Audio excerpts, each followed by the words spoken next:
Well, hello everybody. My name is Speak. Thanks for stopping back by my channel.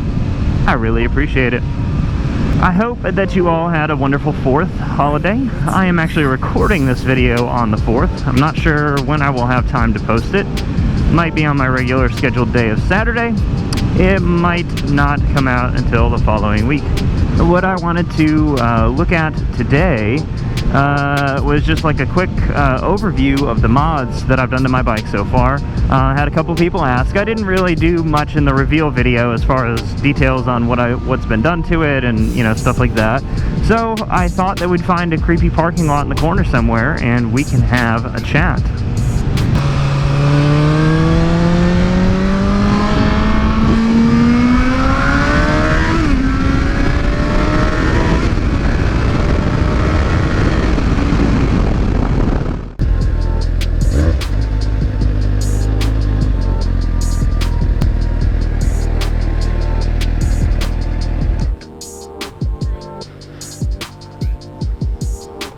Alright everybody, we are here in my favorite abandoned Walmart parking lot, taking a look at my 2015 GSX-S750, and it's actually the 750Z. I thought that might be the first thing that I would go over. They offer a Z edition in like every year. It's a little bit different each year. They did make some changes for 2018, I guess. They kind of skipped 2017. Anyway, it doesn't matter. For 2015, what the Z package was is basically just a cosmetic package, and it cost, I don't know, $150 or $200 more than the regular models. And what you got with that, we'll just kind of go from the front to back here. You got the anodized gold forks. You got the cool little, can you see those? Hopefully you can see them. The little red, you know, bolts there on the top. You got the cool blue and white paint job, which I really like. It definitely, you know, looks better than just a plain color. You got the, let's see if you can see it back here, hopefully, the red rear spring. And let's see if we can get down here. You got the blue drivetrain, which is actually kind of cool. I think it looks pretty neat. Excuse the mess of the bike, it's really dirty. As we go over this stuff, it's pretty dirty because I went on a few 100-mile trip and just haven't taken the time to clean it yet. Anyway, alright, let's go back to the front again. We'll just kind of go front to back from the bike and just kind of go over everything that I have done so far. I have also only done basically cosmetic modifications to the bike. I haven't really gotten crazy with it yet, and I don't really intend to, actually, but we'll talk about that in a minute too. So the first thing, let me flip the key on here, is I replaced, and it's going to be super hard to see this during the day. I don't think it's going to make a difference which angle I stand at here. I replaced the headlight bulb with a Philips Crystal Vision Ultra, just to have it be a little bit brighter than the stock bulb. And then these two little parking lights or city lights or whatever you want to call them, I just threw some LEDs in there. Just, it looks a little bit better than stock. And again, it's during the day, you're not going to be able to see it, but just take my word for it, it looks better. Alright, what's next? We got a lot going on up here, right? So I put on the Ride It brand shorty levers, adjustable of course. They're pretty good so far. No real complaints with installation. I think they're just fine. Hopefully they hold up, you know, over time in the sun and everything like that. I'll pause for a second and say that links for pretty much everything I'm talking about are going to be down in the description. They're going to be affiliate links, so that means that if you click on it, buy that item, it helps me out a little bit. But if you don't, that's totally cool. Or even if you click through and buy something else on Amazon, that actually helps me out too, so that's cool. They'll all be down there. So you got your clutch and brake lever. Gosh, there's so much going on up here, it's a mess, right? Let's talk about the mirrors next.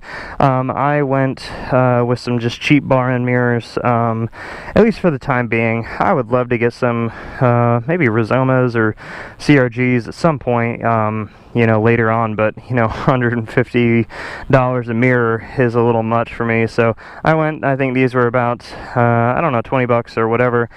These are the collapsible type, if you want to do that. The thing about these is that they're cheap, and what happens is that this screw right here that that holds them in, it pivots every time you move the mirrors in and out, and it'll start to loosen itself up. So it's really more of really only if you need to. I don't think they're really designed to be open and closed all the time. Alright, here we go. I got the RAM mount on here, usual dealio that people have.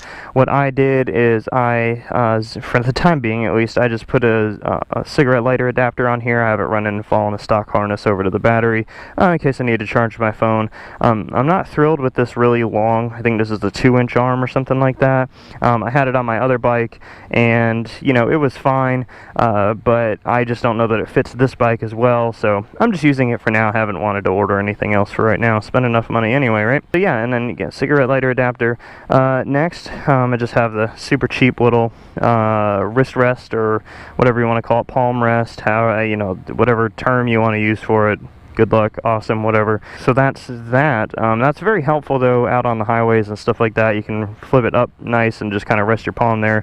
Just kind of work your hand out or whatever you need to do. Relax. So let's drop down here real quick. Here we go. So I just went with the Sato or Sato. I don't know how to pronounce her name, sorry. Sponsor me and I'll pronounce it right, I promise. So the Sato Racing frame sliders, they're obviously on a naked bike, stupid easy to install. Really not much to it. You take out one bolt and you put one in with the frame slider on. Really easy. So yeah, that's that. There's one on the other side too. You have to trust me. Oh, you don't trust me? See? I told you it was over here. Let's move on. Where are we on the bike? We're about here. So what do we have here? Okay, so I did the Pro Grip tank pad. I did it in clear. I just thought that it would look really good with the blue and white, you know, paint on the bike. I thought it turned out pretty good, if I do say so myself. Except that I did put it on crooked, so that's why I'm standing in an angle so that you won't see how crooked it's on there. But it's on. It works good. Maybe it'll bother me one day and I'll redo it later. I am looking up towards the front of my bike and realize there's something very incognito that I did that is kind of a fun mod if you're a moto vlogger anyway. Right up under here, and it might not come through very well on the camera, is actually what they call like a sticky credit card wallet that you're supposed to like stick on the back of your phone case. I actually got this idea from my buddy Sonic Moto, but it allows you to stick business cards right up in there and then pull them out real easy and hand them out to people. So if you're wondering how certain moto vloggers do it, that's at least how I do it. I left a bunch of business cards in there though, and it rained and it got really wet, so I'm basically letting it air out right now, so that's why there's no cards in there. Where are we on the bike? We are here. So this was actually already on the bike when I bought it. This is just a Yoshimura Alpha Signature slip-on exhaust. I think that it sounds really good. I've got about 1,000 miles on the bike now, and it is actually louder than when I first got it, and I think it's just going to break in a little bit more. That's my understanding anyway. But yeah, I'm really pleased with it so far. For just being a slip-on, I think it sounds good, and you know, it screams pretty good when you want it to, and then it you know, just putts around town really no problem. Oh, you want to hear it? Okay, yeah, that's actually a good idea. Disclaimer for those who care, the bike is already warmed up. So, there you go. Just idling.